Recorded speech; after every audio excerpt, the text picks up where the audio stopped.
Kalau ada yang mau volunteer memberikan definisi lemak, silakan.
Sudah? Apa coba yang bisa disimpulkan dari 3 pendapat yang berbeda itu?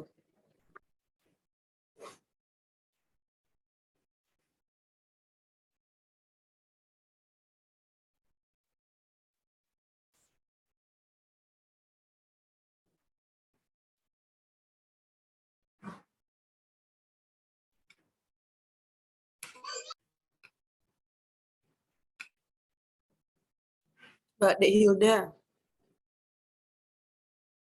berdasarkan 3 definisi itu, apa yang bisa disimpulkan dari definisi lipid secara umum?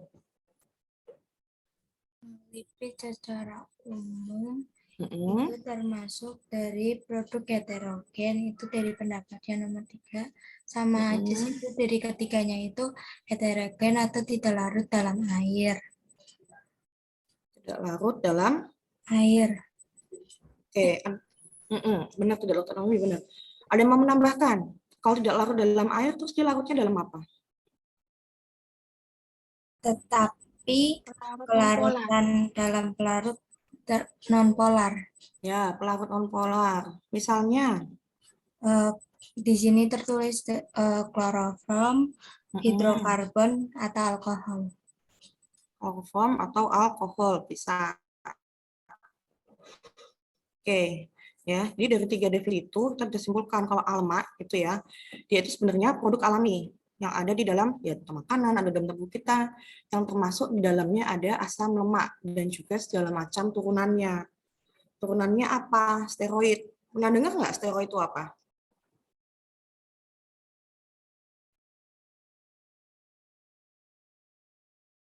Ada yang tahu steroid itu apa?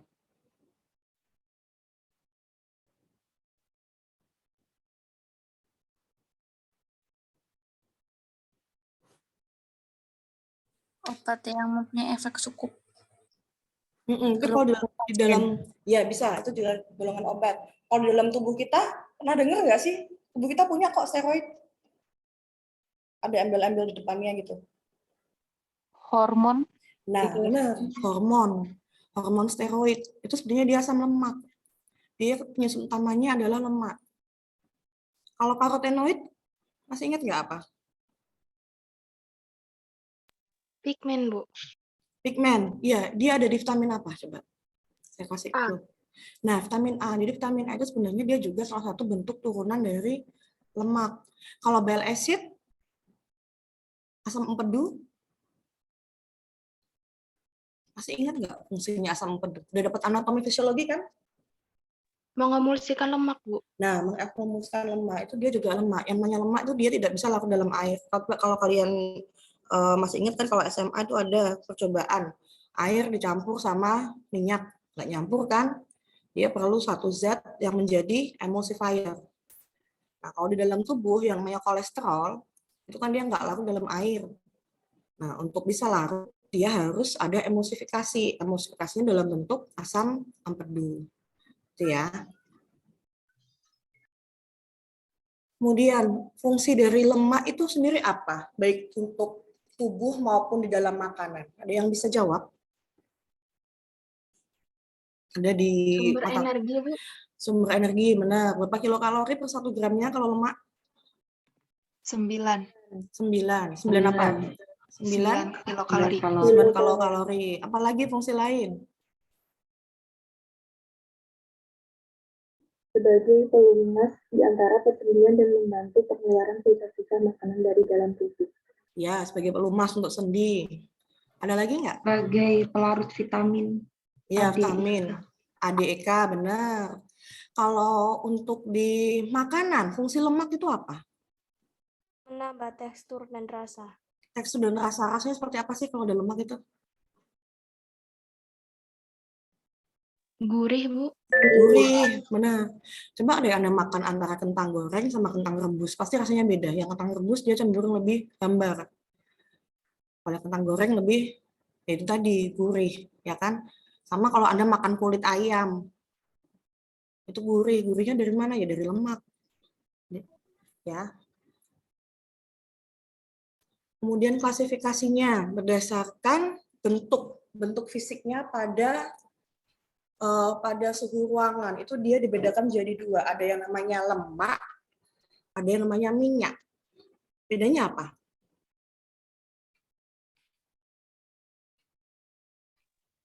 Kalau lemak dari asam lemak jenuh sama gliserol. Kalau minyak dari asam lemak yang tidak jenuh dan gliserol.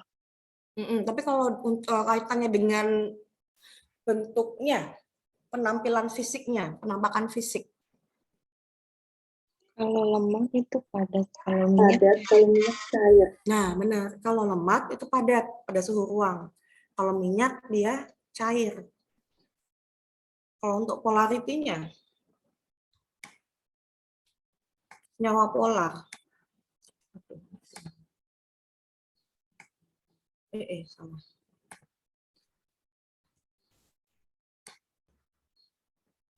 Polar itu apa sih?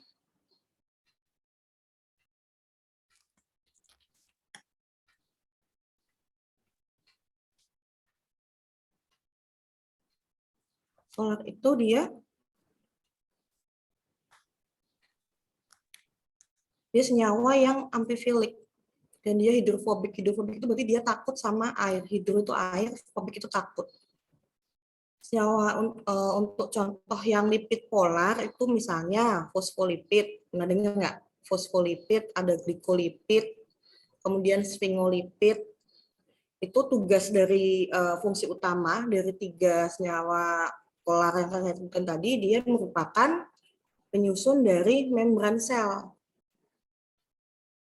Jadi tubuh kita paling kecil itu kan sel kan, bahkan sel pun dia masih butuh lemak untuk mempertahankan integrasi dari sel tersebut. Jadi sel untuk mempertahankan bentuknya, sel kan bentuknya macam-macam deh, ada yang bentuknya bulat, ada yang bentuknya rod, ya kan? Masih ingat nggak?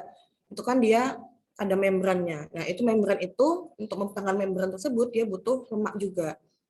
Kalau contoh dari lipid yang netral itu misalnya trigliserid. Pernah dengar nggak? Trigliserid. Apa coba trigliserid?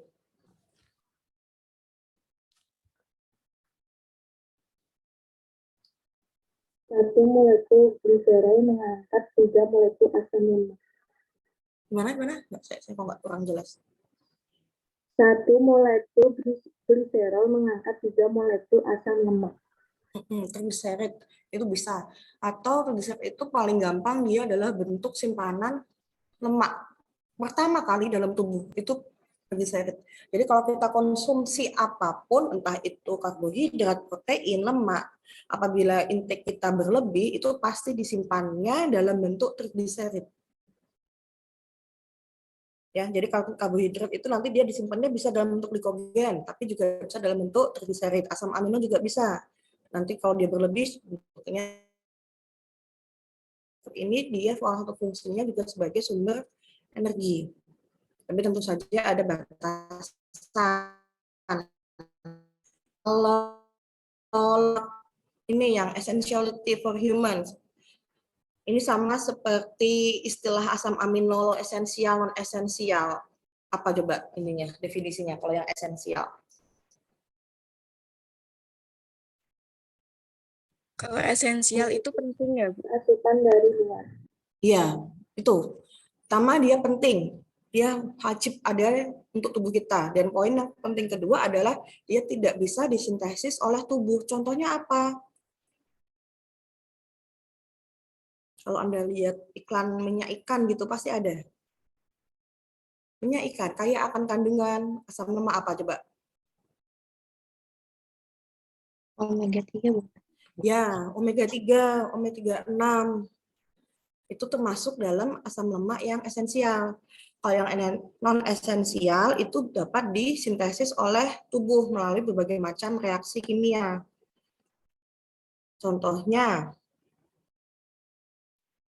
itu kalau asam lemak yang non esensial itu biasanya dia dikonversi dari asam amino, dari alanin, asparagin. Nah, itu jadi bahan apa ya? Bahan utamanya atau diubah menjadi asam lemak. Kalau berdasarkan strukturnya, itu nanti ada lemak sederhana, lemak kompleks, dan yang lemak turunan. Kita bahas lebih lanjut ya, yang lemak turunan, lemak ininya. Nah, lemak sederhana, dia tuh terdiri dari apa? Asam lemak rantai panjang. Dia ikatan karbonnya, kalau asam lemak itu antara 6 sampai 20 hidrokarbon. Atom hidrokarbon. Kalau dia 6 sampai 12 dia sebutnya asam lemak rantai pendek. Kalau lebih dari 12 kalau 12 sampai 20 dia asam lemak rantai sedang. Sedangkan kalau lebih dari 20 dia disebutnya asam lemak rantai panjang. Itu nanti tergantung ada berapa rangkaian hidrokarbon di sini. Lemak sederhana contoh yang paling sering kita temui adalah trigliserid. Dia merupakan susunan dari 3 fatty acid, ya, ini CHO yang kemudian ada ikatan gliserol di dalamnya. Trigliserid tadi saya bilang, dia adalah komponen dari edible oil, dia komponen utama. Jadi dari lemak apapun yang kita makan itu 95%-nya dalam bentuk trigliserid. Ya. Kemudian ada juga yang namanya lipid kompleks. Nah, kalau tadi kan saya tanya tuh atom penyusun lemak C, H, dan O. Nah, kalau lipid kompleks, dia ada tambahan senyawa lain. Dia bisa ditambah ada gliserol, ada fosfor, atau mungkin alkohol lain. Contohnya ini, seperti yang sudah saya bilang, saya sebutkan di slide. Saya tidak menuntut Anda untuk hafal ya, saya sendiri juga nggak hafal kok rantai-rantainya. Asalkan Anda tahu penyusun karbohidrat, protein, lemak, itu pembedanya ada di mana, itu aja. Nah, kalau fosfolipid salah satu contoh kompleks lipid kompleks yang sering ditemui dan sering diteliti, itu salah satu fungsi utamanya adalah sebagai emulsifier. Emulsifier pada makanan. Jadi biar dia nggak misah. Itu ya.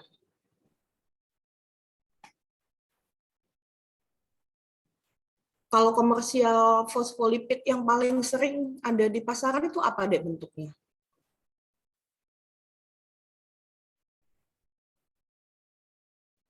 Ini, lecithin.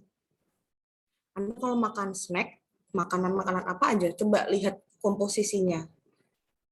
Itu sering ada lecithin di dalamnya. Lecithin yang ada di makanan itu, nah ini, dia salah satu bentuk kompleks. Dia fungsinya sebagai emulsifier. Itu ya.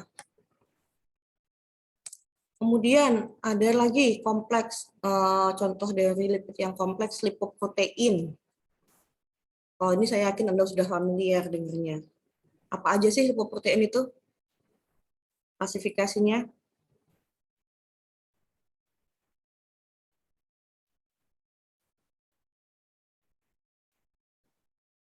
Ada yang bisa jawab? Klasifikasi protein?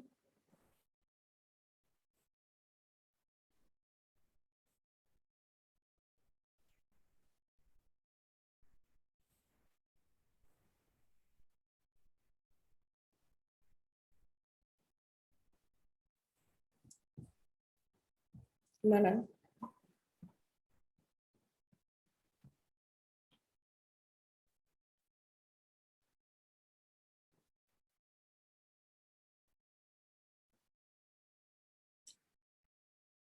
Anda sering baca nggak sih itu ada yang kalau media biasanya menyebutnya, media ataupun orang awam ya, dia menyebutnya ada yang namanya kolesterol baik, kolesterol buruk. Kalau yang kolesterol baik itu apa?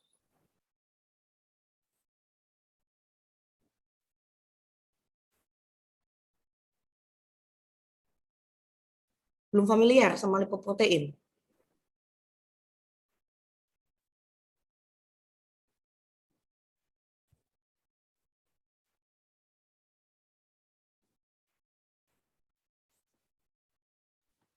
Gimana, Dek?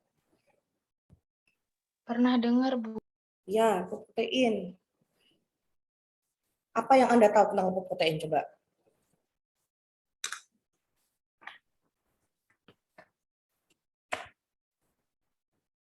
Yang Anda tahu, apa aja? Jangan takut untuk bicara, Dek. Nggak ada salah, nggak ada benar.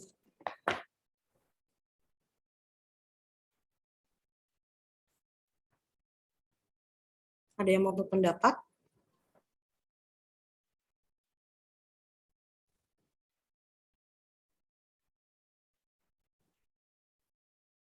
Lipoprotein gabungan lipid sama protein, Bu. Ya, namanya aja lipoprotein. Dia gabungan antara lipid dan protein. Lipidnya apa aja yang ada di dalam lipoprotein? Ini sudah saya tuliskan. Ada kolesterol ester, ada kolesterol total atau kolesterol bebas, ada juga dalam bentuk trigliserid. Dan dia juga ada fosfolipid. Nah, protein yang ada di dalam lipoprotein itu dia punya sebutan khusus namanya apolipoprotein. Jadi yang namanya lipoprotein itu dia sebenarnya kompleks dari lipid dan protein. Nah, dia klasifikasinya itu berdasarkan densitas atau kepadatannya. Kepadatannya itu yang dilihat dari apa terutama? Dari kandungan trigliserid ini, tabel yang saya taruh di kiri ini. Anda pernah lihat nggak sih atau baca gitu antara 1 kilogram lemak dengan 1 kilogram otot itu dia lebih besar mana? Lemak. Lemak, iya. 1 kilogram lemak itu dia besar banget, sedangkan 1 kilogram protein atau mungkin dalam bentuk otot ya, itu dia kan lean.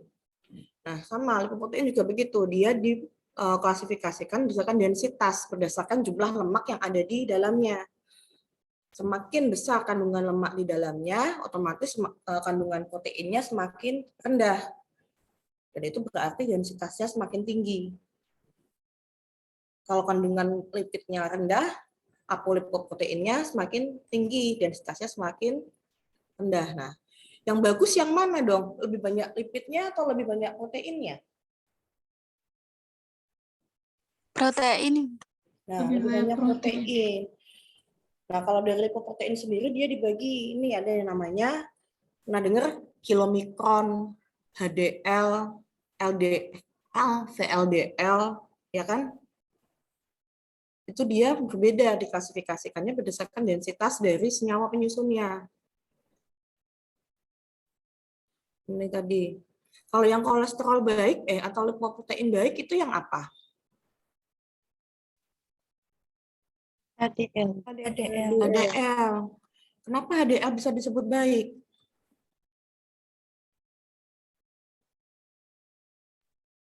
Densitasnya tinggi. Densitasnya tinggi, tapi terus dia punya apa? Si HDL ini dia punya tugas utamanya HDL itu adalah sebagai reverse cholesterol transport. Kalau bahasa Indonesianya dia adalah mengangkut kolesterol kembali ke dalam hati. Mengangkut kolesterol kembali dalam hati itu maksudnya mengangkut kolesterol dari jaringan untuk dikembalikan ke dalam hati.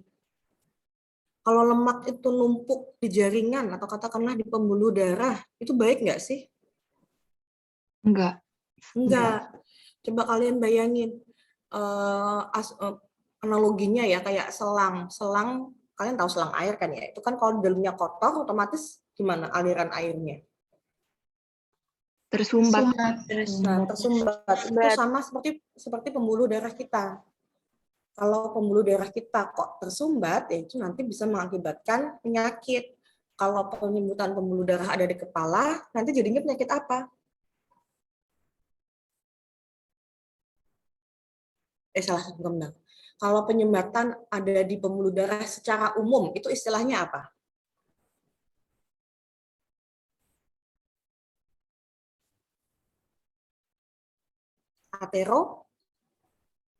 Aterosklerosis. Aterosklerosis itu penyumbatan pembuluh darah. Nah, yang menyumbat itu apa biasanya? Kalau tadi kan HDL dia ngangkut kolesterol yang jahat kembali ke dalam hati untuk kemudian dibuang.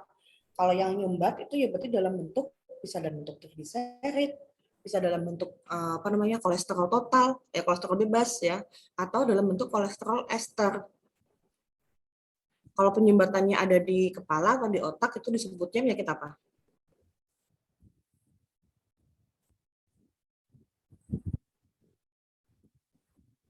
Penyumbatan pembuluh darah di otak. Stroke, Bu. Stroke, ya. Kalau di jantung, dia nanti resikonya adalah penyakit kardiovaskuler. Jadi tergantung oleh letaknya ya. Nah ini.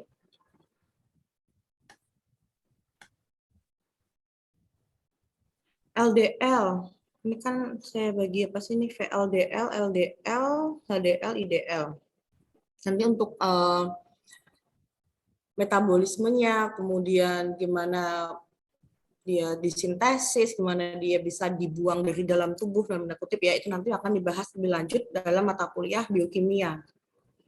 Ya, tapi kalau di sini Anda cukup tahu aja kalau protein itu termasuk salah satu contoh dari lipid yang kompleks dan dia bisa diklasifikasikan berdasarkan densitasnya. Kalau LDL itu low density lipoprotein. Biasanya dia yang sering disalahkan atau sering juga kalau orang awam menyebutnya kolesterol jahat. Kenapa kok jahat? Karena kenaikan kadar LDL di dalam darah itu meningkatkan kemungkinan terjadinya penyakit itu tadi aterosklerosis dan penyakit jantung. Kan? VLDL ini dia lipoprotein yang tugasnya untuk mentransport trigliserida dari dalam hati ke jaringan lemak untuk disimpan. Jadi tiap lipoprotein itu dia ada fungsinya masing-masing. Ya. Saya nggak singgung terlalu banyak ya karena nanti ini sudah beda mata kuliah. Kemudian lipid turunan yang terakhir. Lipid turunan itu dia bisa merupakan gabungan dari lipid kompleks dan lipid sederhana. Contohnya yang tadi kolesterol, asam empedu, hormon, ya kan? Steroid tadi ini, sterol. Sterol kalau dari makanan namanya disebutnya fitosterol. Kalau dari tumbuhan disebutnya zoosterol, tapi orang-orang lebih sering nyebutnya sebagai kolesterol. Kalau misalnya ada nih makanan, dia bahannya nabati semua, dia mengklaim, oh produk ini no kolesterol. Ya benar sebenarnya, no kolesterol karena dia dari nabati. Karena kolesterol itu pasti dia dari hewani. Ya. Sampai di sini ada yang mau tanyakan dulu?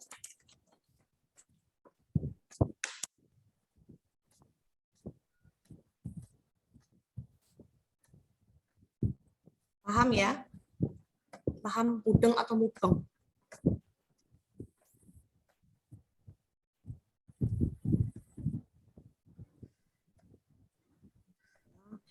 Ini kemudian saya lanjutin ya. Ada yang namanya asam lemak. Saya juga bahas deh asam lemak.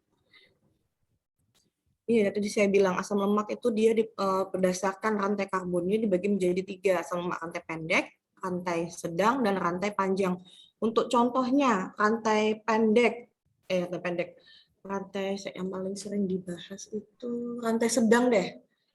Rantai sedang, ada yang namanya asam laurat. Anda pernah dengar nggak? Asam laurat. Itu ada di mana? Ada di sumber makanan apa? Kelapa.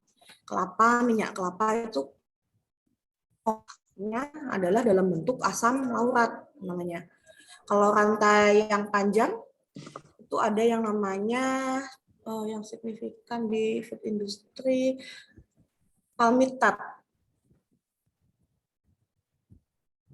Asam palmitat. Itu ada di bahan makanan apa?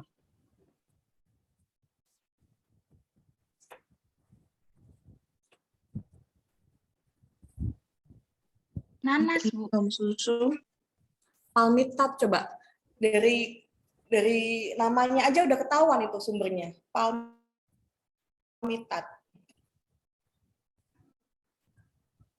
Minyak kelapa. Kelapa apa? Minyak Minyak kelapa sawit. Nah, Minyak minyak kelapa kelapa sawit. Minyak kelapa sawit itu dia masuk dalam asam lemak rantai panjang. Palmitat itu C16 atau 18 gitu, nanti coba dicari ya di googling. Itu jadi penyusun utama dari minyak kelapa sawit. Ya. Terus ada juga pernah dengar nggak nih yang namanya asam lemak jenuh dan tipis? Bedanya apa?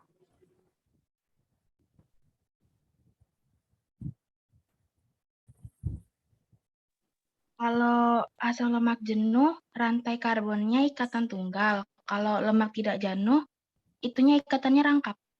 Tidak jenuh ya. Kalau tidak jenuh berarti dia punya ikatan rangkap double bond. Ini double bond kayak gini. Kalau dia jenuh, dia nggak punya. Saja gitu kan. Contohnya ini ada asam stearat, asam palmitat. Kalau untuk yang double bond, contohnya asam oleat. Asam oleat itu ada di bahan makanan mana?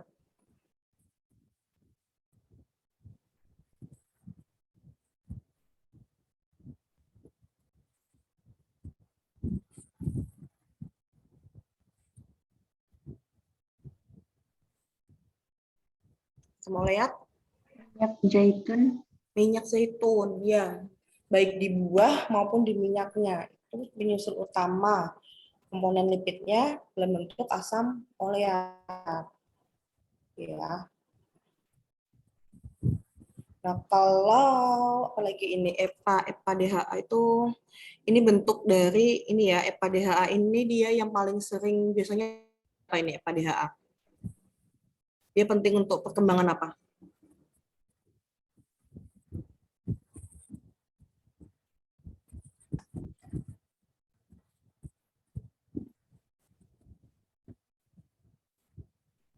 Banyak suplemennya loh.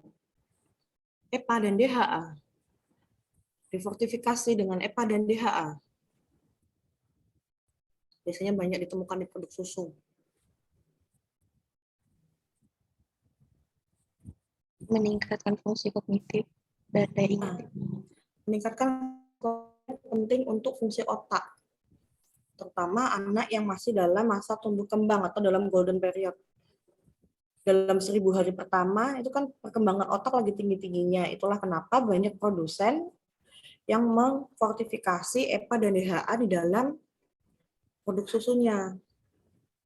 Ya. Kalau asam lemak tak jenuh itu secara klinis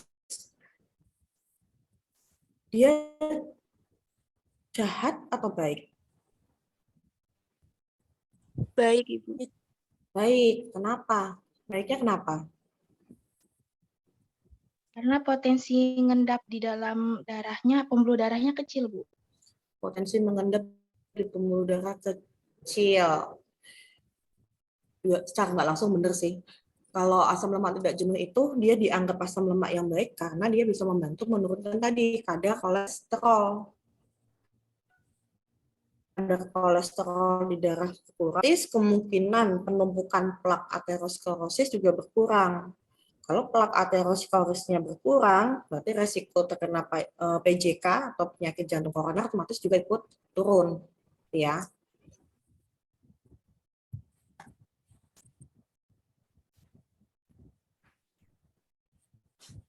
Kalau minyak yang mengandung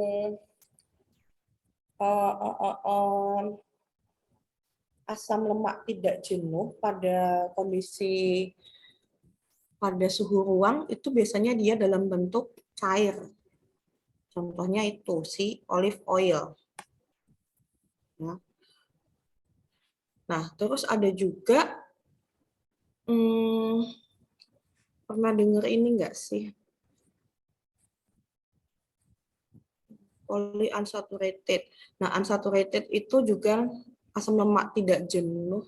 Tidak jenuh itu dia bisa diklasifikasikan lagi berdasarkan jumlah ikatan rangkapnya. Kalau dia hanya ada satu, disebutnya mono unsaturated atau MUFA. Nah, dengar ya MUFA, MUFA. Contohnya ada di apa? Monounsaturated fatty acid. Contohnya ada di minyak zaitun, minyak canola, minyak kacang. Terus pernah dengar sunflower oil? Itu juga dia kandungannya MUFA. Lemaknya dalam bentuk MUFA, monounsaturated. Jadi ikatan rangkap tapi hanya ada satu ikatan rangkap di dalamnya. Kemudian ada lagi dia di lemak, di minyak wijen. Pernah nggak masak pakai minyak wijen?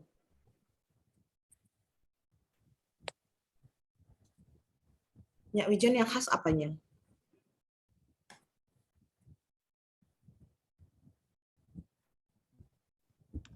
Aromanya, Bu. Aroma. Nah, itu kalau makanan Chinese itu biasanya pakainya minyak wijen. Itu masuk salah satu bahan makanan yang mengandung PUFA.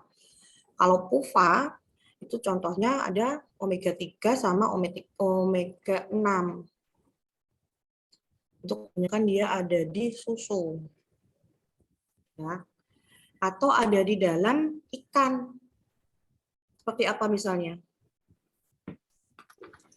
Salmon.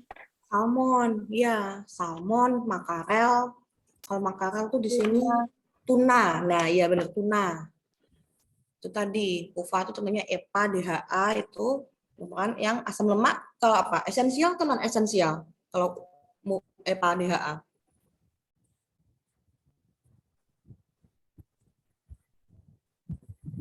Kalau dari sumber esensialitinya MUFA, EPA dan DHA termasuk esensial atau non?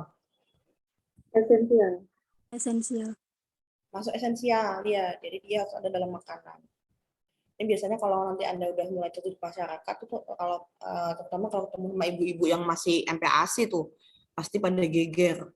Anaknya dikasih salmon lah, dikasih tuna, kasih minyak macam-macam gitu kan. Tujuannya apa ya tadi itu untuk mengejar EPA dan DHA. Karena dia dibutuhkan untuk perkembangan kognitif otak ya. Kemudian pernah dengar juga trans fatty acid, asam lemak trans. Lu sempat heboh.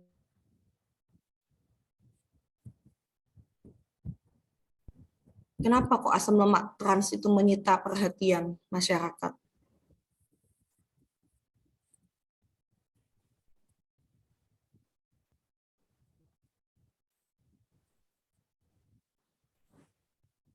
Mana, Dek?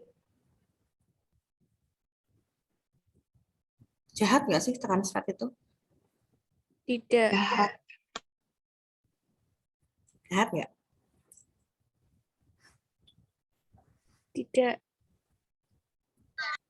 Tidak. Yang siapa? Ada yang punya pendapat lain?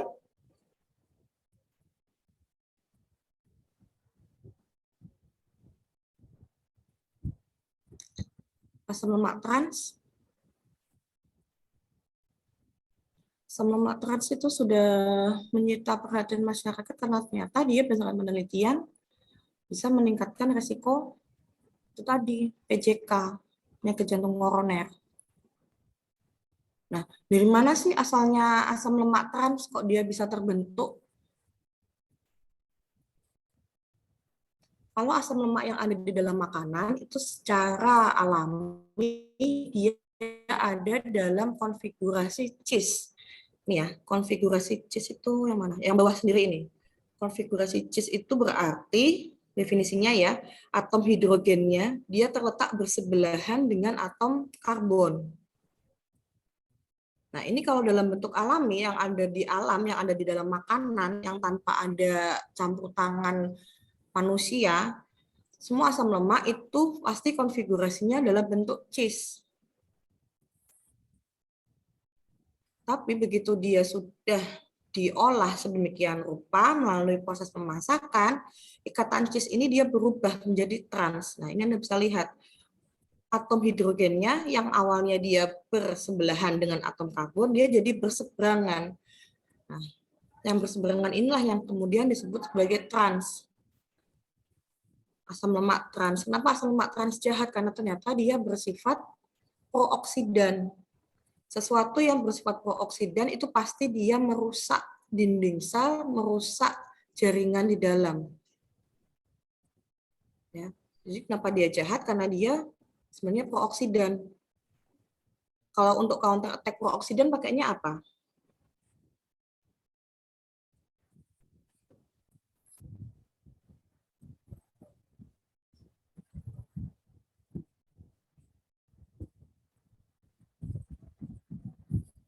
Mana? Untuk menetralkan prooksidan itu pakainya senyawa apa?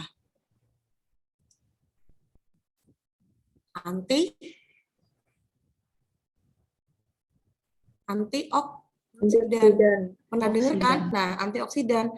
Jadi prooksidan ini dia bisa merusak dinding sel, nantinya kalau sel udah rusak otomatis jaringan rusak bisa sampai merambat ke tingkat organ. Nah, untuk meng-counter attack apapun yang bersifat prooksidan itu dibutuhkan yang namanya zat antioksidan.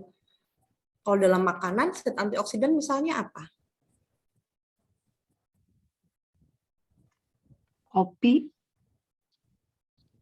Kopi bisa, dia ada senyawa fitokimia yang bisa menjadi antioksidan. Ya.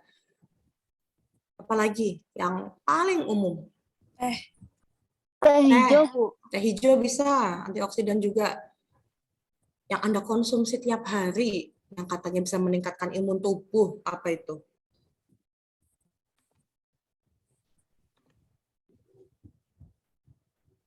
Vitamin. Vitamin, benar. Vitamin apa?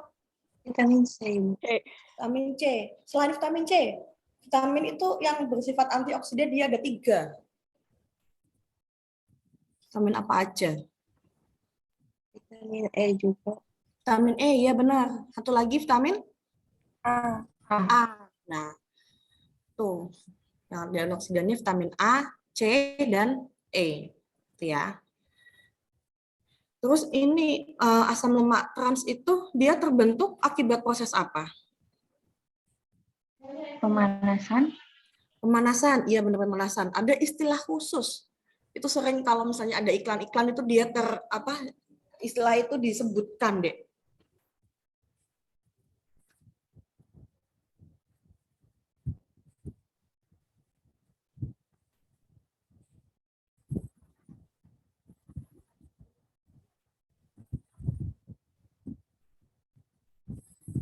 Apa coba? Hidrogenasi. Pernah dengar nggak? Hidrogenasi. Itu adalah proses yang menyebabkan terbentuknya asam lemak trans. Jadi dalam proses hidrogenasi itu dia secara kimia ada penambahan atom hidrogen pada struktur cis. Yang akibatnya dia mengeliminasi ikatan rangkap antara karbon dan akhirnya membuat dia menjadi saturated, menjadi asam lemak rantai tunggal, bukan lagi ikatan ganda. Dan dia bisa mengubah struktur yang awalnya cis menjadi trans. Nah, Kalau dalam industri makanan, kenapa sih udah tahu asam lemak trans itu jahat, kok ya masih dilakukan proses hidrogenasinya?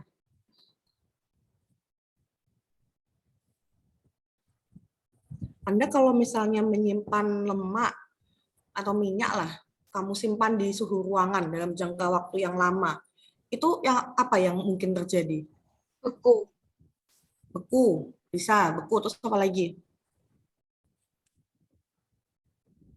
Dia pasti ada perubahan baik secara fisik maupun secara kimia. Yang bisa Anda lihat beku, ya memang satu.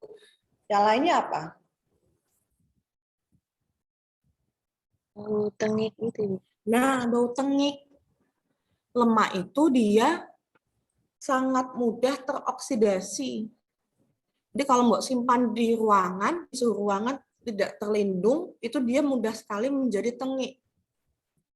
Kalau misalnya Anda makan gorengan, kok rasa gorengannya kok baunya aneh, makan keripik apa misalnya keripik tempe gitu kan, kok baunya tengik ya. Nah, itu berarti minyaknya sudah rusak. Yang namanya lemak itu dia juga punya umur simpan, punya daya simpan.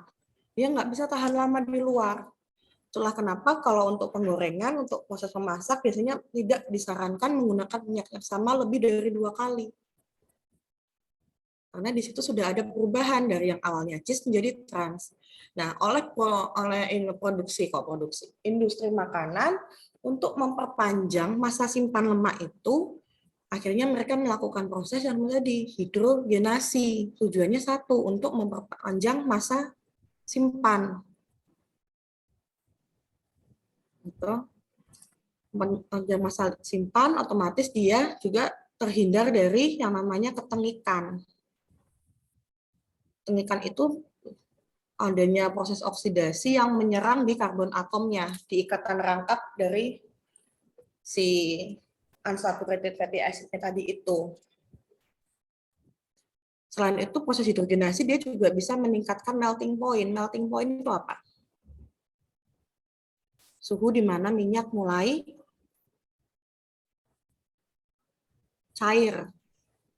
Anda kalau masak pakai mentega, pakai apa namanya, mentega sama margarin, itu kan dia bentuknya awalnya padat toh. Terus Anda kena panas, akhirnya dia meleleh. Nah, itu melting point. Minyak itu diharapkan melting point-nya dia tinggi biar dia lebih awet disimpan. Kalau dia disimpan dalam suhu ruangan 37 udah melt,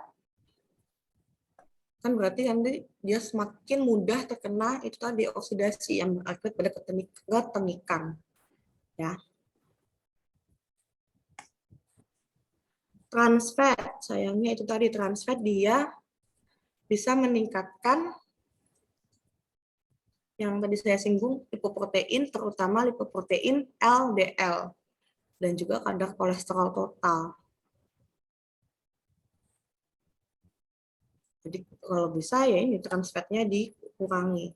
Jadi semua produk yang sudah terkena proses hidrogenasi itu pasti ada trans fatnya. Terus seberapa banyak dong kita sebaiknya konsumsi? Konsumsi minyak secara umum. Masih ingat nggak piramida makanan? Ada di mata kuliah IGD.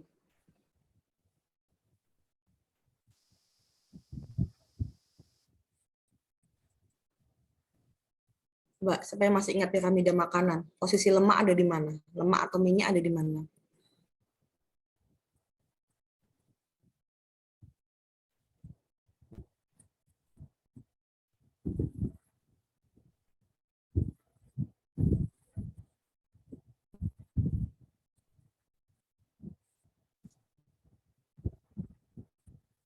Gede kan deh? Ilmu gizi dasar, ada AKG, ada diajarin, kalau dulu sih pas zaman saya 4 sehat 5 sempurna, kan sekarang udah diganti kayak mangkokku, piramida makanan gitu kan. Kalau dalam piramida makanan deh yang paling baru kayaknya dari Kemenkes, itu posisi minyak ada di mana? Paling atas. Paling atas itu berarti DK yang paling mengerucut. Itu berapa URT? 5 sendok. 5 sendok. Nah, maksimal segitu. Itu baik dalam bentuk minyak, lemak, gitu kan. Jadi Anda mau makan gorengan, Anda mau makan snack-snack yang misalnya digoreng, keripik, apa aja lah yang mengandung lemak, yaitu maksimal itu tadi.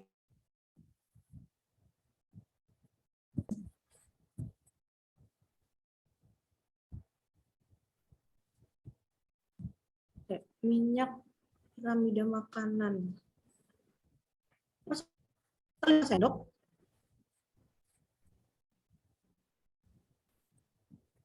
Lima gram, Bu. Nah, fat 2,3. Kalau 5 sendok banyak banget loh, Dek. Satu sendok minyak itu ada berapa ya kalau di URT ya?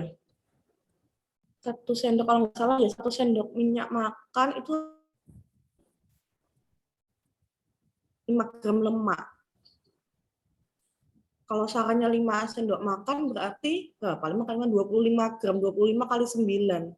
Banyak banget. Ya, nanti coba dilihat lagi di ininya ya, di piramida makanannya ya. Nah, itu tadi trans fat. Kalau trans fat dalam bentuk alami di makanan ada nggak sih? Makanan, sumber makanan apa yang secara alami dia mengandung asam lemak trans tanpa adanya proses hidrogenase?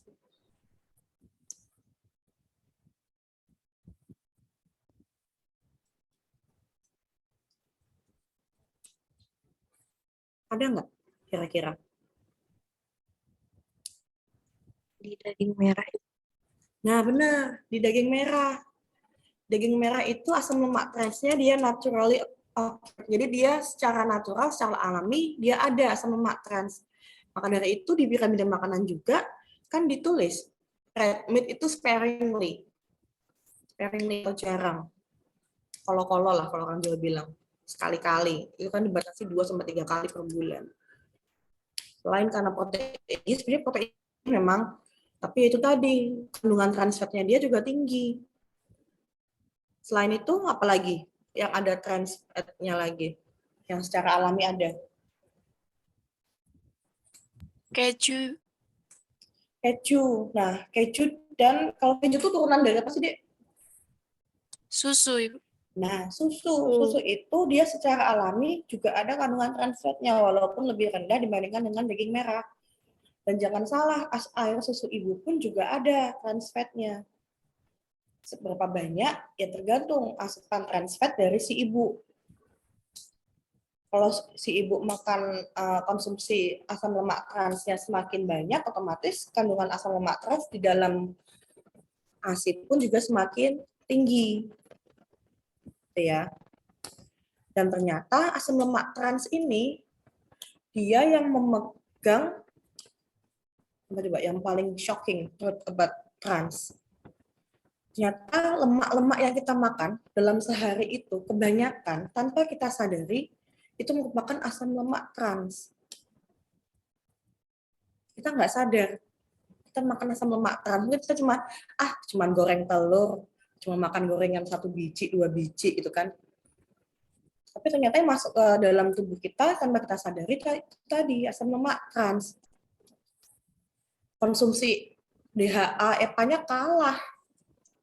Karena gimana pun juga itu yang paling dekat dengan kehidupan. Karena tadi itu sudah ada proses hidrogenasi. Ya. Kemudian ada nggak contoh yang paling sering kita makan asam lemak trans selain gorengan itu? Kalau kalian makan cookies misalnya, Anda baking, bikin roti, itu pakai apa di dalamnya?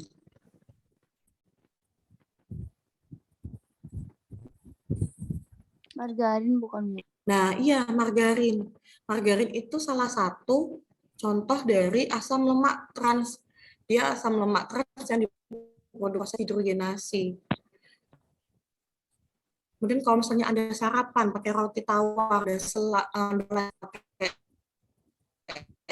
apa namanya, apa sih, peanut bahasa Indonesia apa sih, kacang, selai kacang itu juga salah satu bentuk proses hidrogenasi yang menghasilkan asam lemak trans.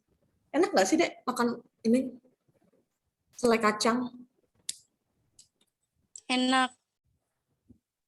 Selai kacang, mentega itu kan, apalagi kalau kalian beli martabak manis gitu kan, enak banget.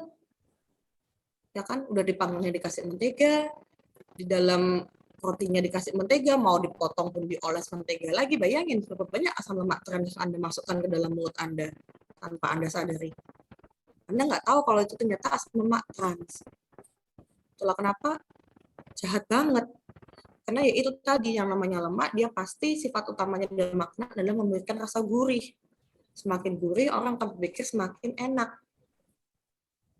Anda pernah mikir nggak, satu potong aja martabak manis itu kalorinya berapa?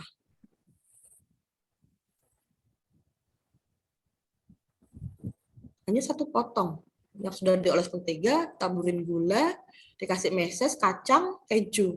Satu potong aja.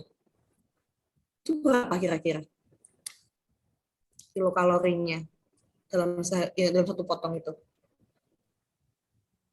270. Iya, dia minimal 270. Kalau Anda tambah topping yang lain yang sekarang lagi ngetren ya, misalnya kayak Toblerone, Oreo, Ovomaltine, itu satu potong aja bisa lebih dari 350. Padahal kebutuhan kalian sehari berapa?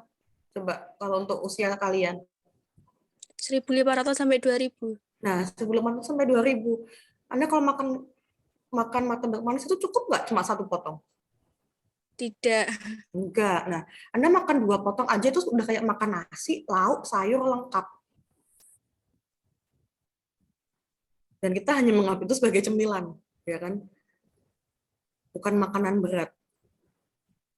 Anggapnya sebagai snack. Ya, jadi martabak itu dia kecil-kecil cabai rawit deh. Walaupun kayaknya cuma potong kecil aja, tapi ternyata dia padat kalori. Kalau Anda lagi diet meningkatkan berat badan, silakan, nggak apa-apa. Kalau untuk sehari-hari, apalagi puasa nih, kalau misalnya kalian puasa, terus takjilnya martabak manis gitu.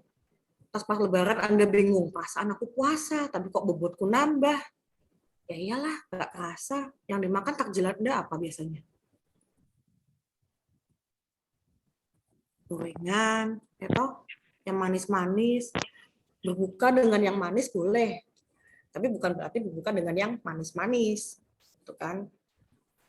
Itulah kenapa orang bilang biasanya kalau lebaran itu badan juga ikut lebaran gitu. Melebar. Oke, kita balik lagi ke materi. Shortening labels. Oke. Anda pernah ini nggak sih lihat di dapurnya McD atau KFC gitu minyak yang mereka pakai? Pernah lihat nggak? Nggak pernah ya. Itu kalau kita goreng sehari-hari, kita masak sehari-hari, minyak yang kita pakai itu kan bentuknya apa? Cair kan? Kalau untuk fast food kayak gitu, mereka minyaknya minyak padat deh. Itu yang biasa disebut shortening. Itu minyak padat. Padahal minyak seharusnya dalam kondisi ruangan dia cair, ya kan? Kalau dia minyak padat, otomatis sudah ada proses terus apa namanya? Hidrogenasi. Jadi ya itu tadi fast food sebagai salah satu juga dia penyumbang asupan trans fat kita. Nanti kalau kalian nanti ada mata kuliah apa ya yang ada kunjungan kayak gitu, nanti ini kok dibagi-bagi kok, ada yang ke gerai fast food, ada yang ke catering, ada yang ke asrama, itu nanti diperlihatkan proses pemasakan, di mana mereka menyimpan bahan makanan. Nanti ada mata kuliahnya, saya ingat waktu S1 saya dulu dibawa ke McD yang ada di Java Mall. Itu minyaknya mereka padat, padat langsung dimasukin ke deep fryer-nya mereka, nyalain api, otomatis nanti dia bakal meleleh. Ya itu nanti yang dipakai untuk goreng. Mau goreng kentang, goreng ayam, apapun pakainya minyak itu. Ya, itu minyak mereka pun juga minyak trans. Kemudian kalau minyak ke karakter fisikokimianya. Anda kalau misalnya ngegoreng, Anda nunggu apa sih? Jadi Anda nyiapin wajan nih, terus masukin minyak. Terus Anda taunya itu si minyak sudah siap untuk goreng atau enggak dari mana?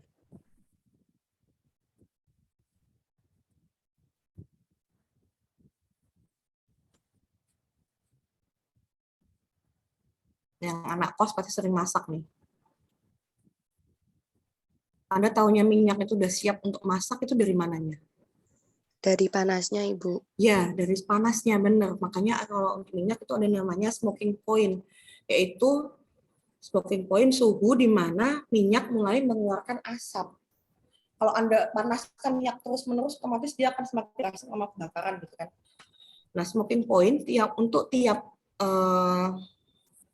minyak, jenis minyak itu berbeda-beda. Dan smoking point yang berbeda inilah nanti aplikasinya dalam dunia kuliner itu udah digunakan untuk cara penggorengan yang berbeda. Karena kalau misalnya masak menggoreng, pernah dengar kan istilah ada shallow fry, deep fry, ya kan? Shallow fry itu apa? Udah dapat kuliner belum? Kuliner dasar. Ibu. Sudah. Kalau deep frying itu apa? Menggoreng dengan cara direndam. Nah, merendam minyak. Merendam berarti bahan makanan semua dari atas sampai bawah semua harus terendam minyak deep frying. Itu suhu minimalnya deep frying berapa?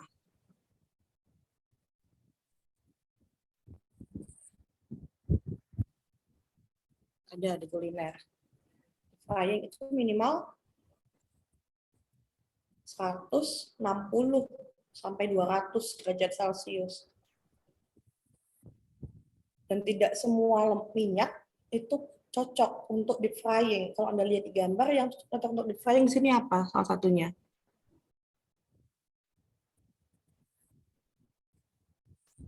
Minyak coconut, minyak kelapa, minyak kacang. Nah, kalau shallow frying itu apa bedanya sama deep frying?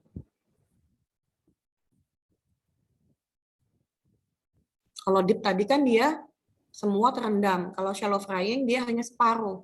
Hanya separuh bagian dari bahan makanan yang kita goreng itu terendam oleh minyak. Itu namanya shallow frying. Ya. Nah, nanti penerapannya dalam dunia kuliner itu tergantung metode pemakan apa yang mau Anda sesuaikan dengan titik poin, dengan titik asap dari minyak itu. Kalau deep frying memang cocoknya pakai minyak kelapa sawit. Tapi ada satu minyak yang dia sangat tidak disarankan untuk digoreng atau dipanaskan. Apa coba? Biasanya dipakai untuk dressing salad.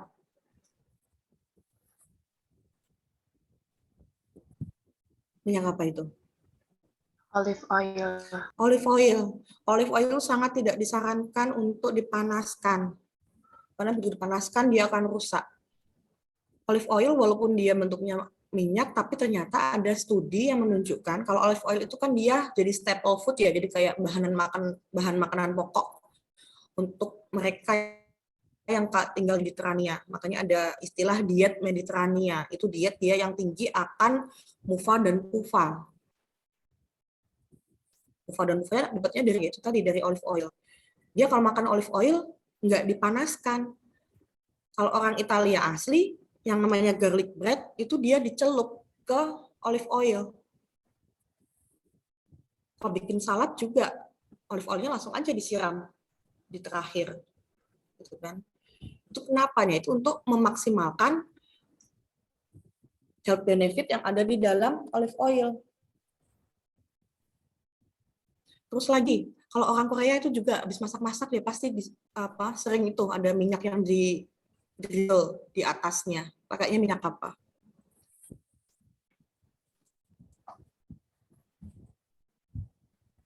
Yang sering nonton drama Korea pasti tahu nih.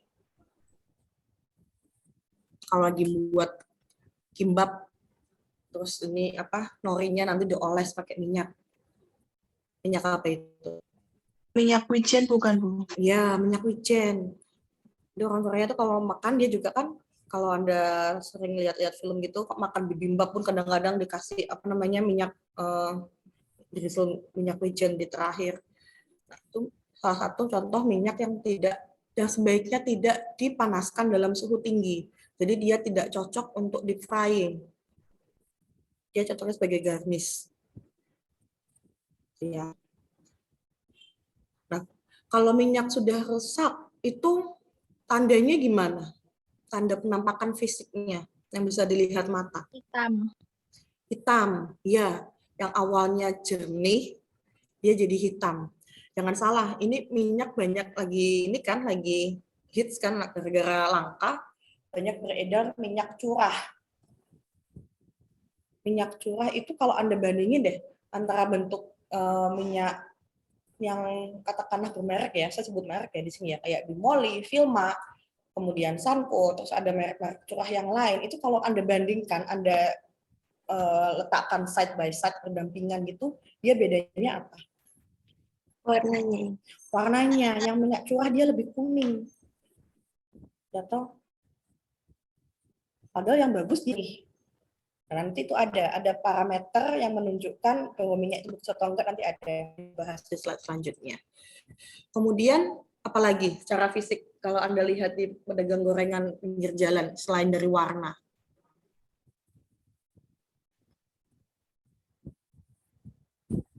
Pernah dengar orang komen, ih itu minyak apa oli sih? Kental amat gitu kan. Minyak kalau dia sudah rusak, terlalu sering dipakai, selain dia berwarna hitam, dia juga akan berubah viskositasnya. Yang awalnya cair, dia jadi mengental. Dan yang ketiga, dia ini, increase foaming. Jadi dia menimbulkan busa saat dipakai untuk menggoreng. Kalau misalnya Anda goreng sesuatu yang ada telurnya, minyaknya baru, berbusa nggak apa, itu normal. Tapi kalau Anda pakai minyak yang lama, kok terus berbusa banyak-banyak, ya itu tadinya minyak sudah rusak. Nah, habis ini coba dilihat deh di dapur kalian, itu minyaknya Anda lihat pakai mata, Anda cium pakai hidung. Tengik nggak?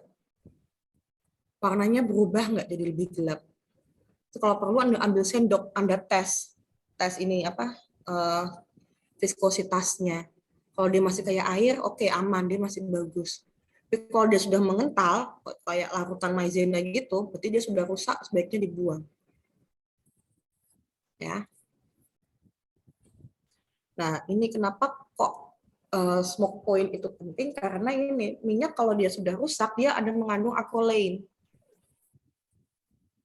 Siapa yang sering masak di depan kompor terus tiba-tiba matanya berair, batuk-batuk, gitu kan? Nah, itu efek dari titik asap minyak ini. Kalau sudah Anda merasa seperti itu, udah minyaknya rusak, ini udah buang aja, ganti yang baru. Ya. Next, lipid dalam industri makanan. Jadi saya bilang, ada rancidity, ketengikan. Ketengikan itu dia oksidasi.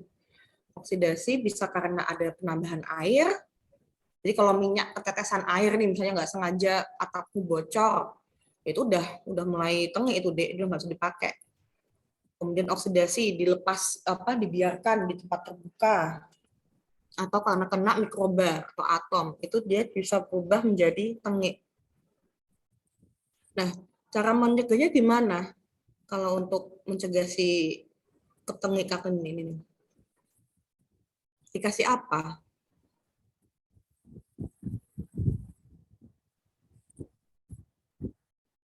Tadi ketengikan dia terjadi karena salah satunya adalah oksidasi. Terus dikasih apa dong? Tadi sudah saya sebut di slide sebelumnya.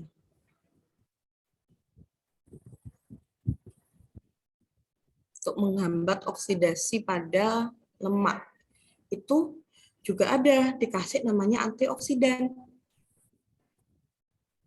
Atau namanya apa antioksidan untuk minyak itu? Itu biasanya dipakai pada produk biskuit atau pada produk keripik. Ntar kalau Anda keluar nyari makanan, Anda mampir ke toko atau ke warung, nggak usah jauh-jauh deh, Indomie aja kayaknya pakai deh. Mie instan tuh pakai juga ini antioksidannya ini. Nanti kalau Anda lihat ada tulisan BHA atau TBHQ, itu antioksidan yang paling sering dipakai oleh industri pangan untuk mencegah ketengikan. Yang namanya mie instan itu kan minyak digoreng.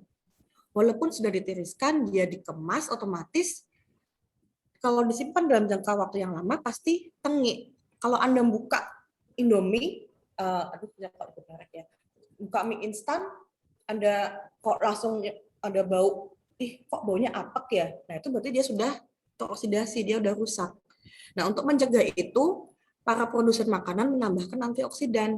Bisa dalam bentuk BHA. Kalau BHA itu biasanya dipakai dalam produk bakery, produk biskuit terutama. Atau itu tadi TBHQ. Anda lihat komposisinya di belakangnya itu pasti ada. Terutama untuk makan makanan apa sih? Keripik-keripik kayak Kitela, Lay's gitu kan pasti ada itu. Ya. Tujuannya apa kok ditambah antioksidan? Itu tadi untuk memperpanjang masa simpan. Itulah kenapa kalau snack-snack makanan kering seperti itu dia masa simpannya bisa sampai lebih dari 2 tahun. Karena secara artifisial dia sudah ditambahkan tadi antioksidan untuk mencegah rancidity. Ya. Hidrogenasi itu tadi proses pemecahan ikatan rangkap menjadi tunggal. Dan juga dia mengubah strukturnya menjadi trans. Nah, hidrogenasi ini dia bisa full hidrogenasi, di mana semua ikatan rangkap itu berubah menjadi ikatan tunggal, atau parsial hidrogenasi. Jadi hanya sebagian ikatan rangkap saja yang diubah dalam bentuk asam lemak rantai tunggal. Nah, nanti efeknya apa? Ya nanti kalau misalnya ya, saya kok lupa. Nanti ada itu hidrogen kalau dia fully, kalau nggak salah, kalau dia fully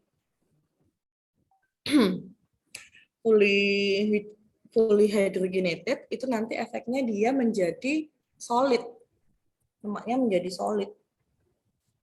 Dia lebih menjadi padat dan dia lebih mudah dioles. Nah, dioles seperti pada itu tadi mentega, margarin, kemudian selai kacang ya, itu sudah melalui proses hidrogenasi. Nah, kalau partial hidrogenasi itu dia pakai katalis. Katalisnya biasanya nikel. Ya, ini bisa dilihat dia kalau dia full partially hydrogenated, bahkan ada penelitian yang menyatakan proses hidrogenasi yang full hidrogenasi itu secara klinis lebih baik daripada yang partial hidrogenasi. Ya, ini really bad, partially hydrogenated, dia efeknya sangat buruk karena trans fatty acid-nya yang terbentuk semakin banyak.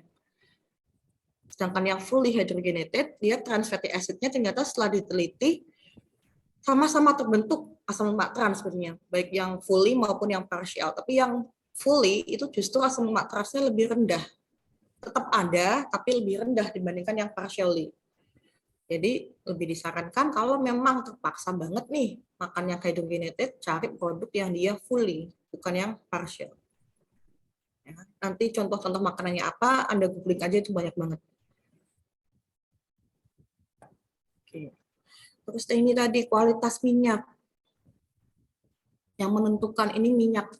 Kok bisa sih dibilang minyak curah, minyak premium, ya minyak kualitas super, itu yang menentukan apa? Nah, ini secara laboratoris yang dilihat ada 3. Yang pertama, iodine value. Iodine value nanti dibaca ininya ya, dibaca definisinya aja. Kemudian peroksida. Biasanya yang paling banyak disorot itu peroksida, karena bilangan peroksida dia semakin tinggi menunjukkan bahwa semakin mudah untuk teroksidasi. Kalau semakin mudah teroksidasi, efeknya apa?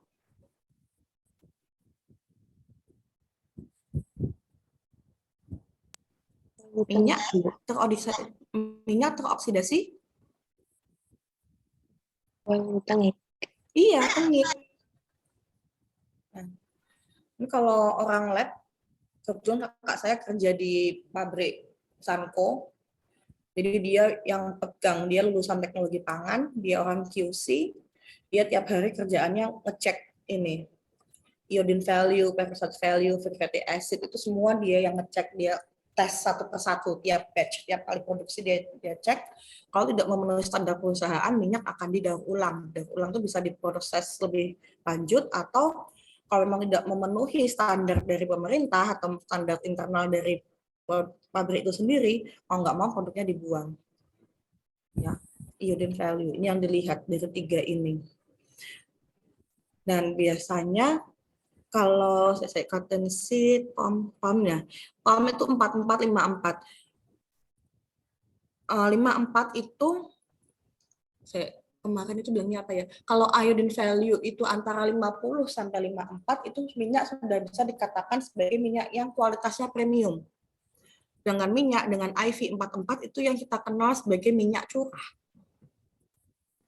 Semakin tinggi IV-nya itu semakin baik. Nah, kenapa? Karena IV ini ternyata dia berbanding lurus dengan melting point dan kestabilan dalam oksidasi. Semakin tinggi IV point-nya, kemungkinan untuk teroksidasi semakin rendah.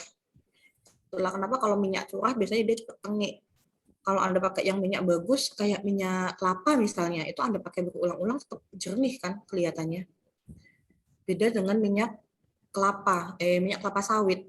Minyak kelapa sawit yang premium pun Anda pakai 2-3 kali sudah mulai berubah warna. Tapi kalau minyak kelapa dia tetap jernih.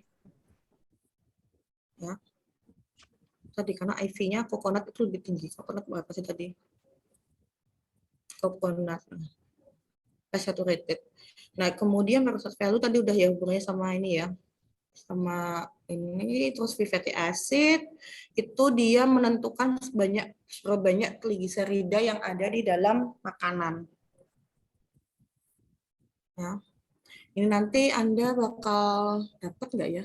Kayaknya ini bakal disinggung lebih lanjut di mata kuliah ITP, Ilmu Teknologi Pangan nanti ada. Nanti ada materi khusus untuk parameter minyak, parameter segala macam itu ada di situ ya. Yang terakhir, ini analisis analisis lemak dalam makanan. Ini udah diwanti-wanti Bu Ria, tidak usah terlalu dalam karena ini nanti materi untuk praktikum. Untuk praktikum penentuan senyawa, penentuan kadar lemak dalam makanan. Metodenya ada banyak, Dek. Tapi yang dijadikan gold standard dan yang diakui secara internasional dan sudah terbukti MLA itu multi laboratory approved, jadi sudah disetujui oleh berbagai laboratorium di seluruh dunia, itu adalah metode yang gravimetric. Gravimetric terutama yang solvent extraction. Nanti nama metodenya adalah metode Soklet. Nanti saya jelaskan setelah ini. Nah, solvent ini dia sebenarnya yang konvensional. Dia yang konvensional, tapi ternyata dia yang menghasilkan hasil paling baik. Jadi, Anda menguji bahan makanan, satu bahan makanan, Anda taruh di beberapa lab yang berbeda misalkan, itu kalau metodenya sama-sama gravimetric pakai Soklet, hasilnya reproducible. Jadi, konsisten. Jadi hasil pemeriksaan lab antara satu lab dengan yang lain itu tidak berbeda jauh. Itulah kenapa metode solvent extraction ini biasanya dipakai secara luas. Karena dia yang paling bisa dipertanggungjawabkan hasilnya, kekonsistenannya. Nanti kalau misalnya Anda ambil skripsi yang berbau pangan gitu kan, Anda mau ngecek nih, Anda buat produk misalkan, produk untuk diet, Anda bikin apalah, mungkin sereal pengganti makan malam atau apa, Anda ingin ngecek kadar lemaknya berapa ya. Nah, ini Anda pakai nanti metode yang ini, solvent extraction.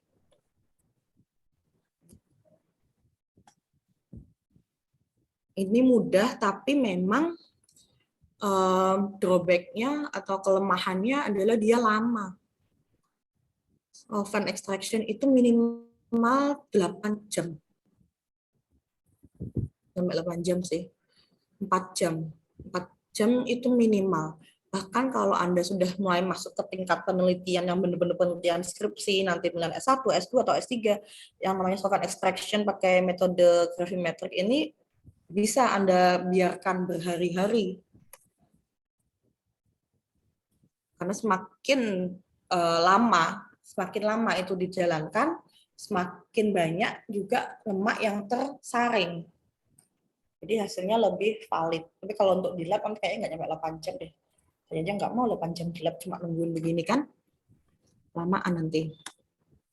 Nah, untuk ekstraksinya pakainya solvent apa dong? Pelarutnya pakai pelarut yang apa? Pakai air kah?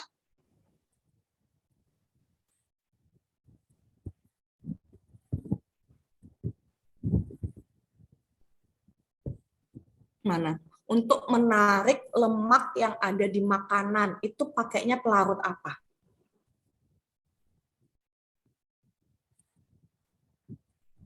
Tadi awal banget udah disinggung. Alkohol, Bu. Nah, bisa. Berarti pakai pelarut yang non-polar.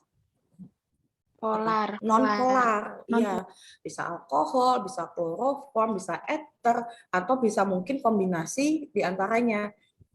Penelitian saya yang S3 ini, saya waktu itu mengekstrak kolesterol dari sel, itu saya menggunakan kombinasi antara kloroform dan metanol.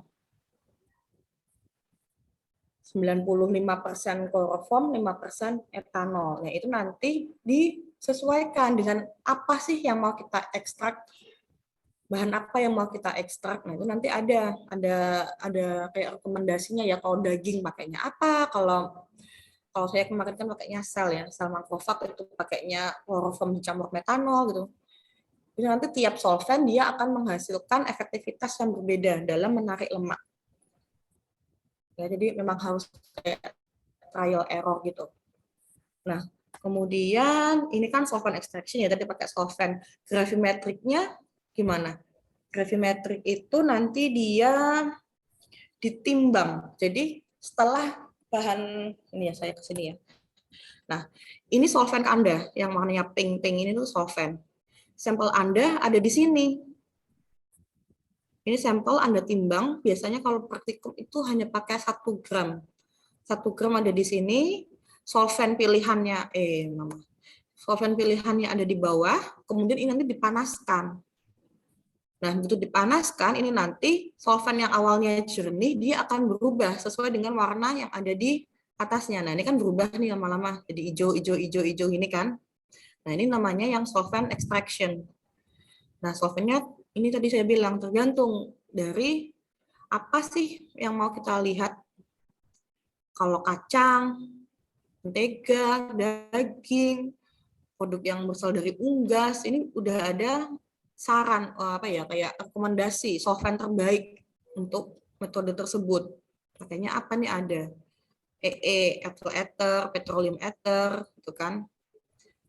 Nah, nanti kalau ini sudah terekstrak semua, sebenarnya kalau metode Soclete ini semakin lama dijalankan semakin baik. Kenapa semakin baik? Karena itu untuk memastikan bahwa semua fraksi lemak yang ada di dalam makanan sudah terekstraksi, sudah tercampur di dalam solventnya. Nah, nanti solvent ini kan dia bentuknya cair tuh. Nah, nanti saat labu ini Anda masukkan ke dalam oven, Anda keringkan. Nanti setelah kering,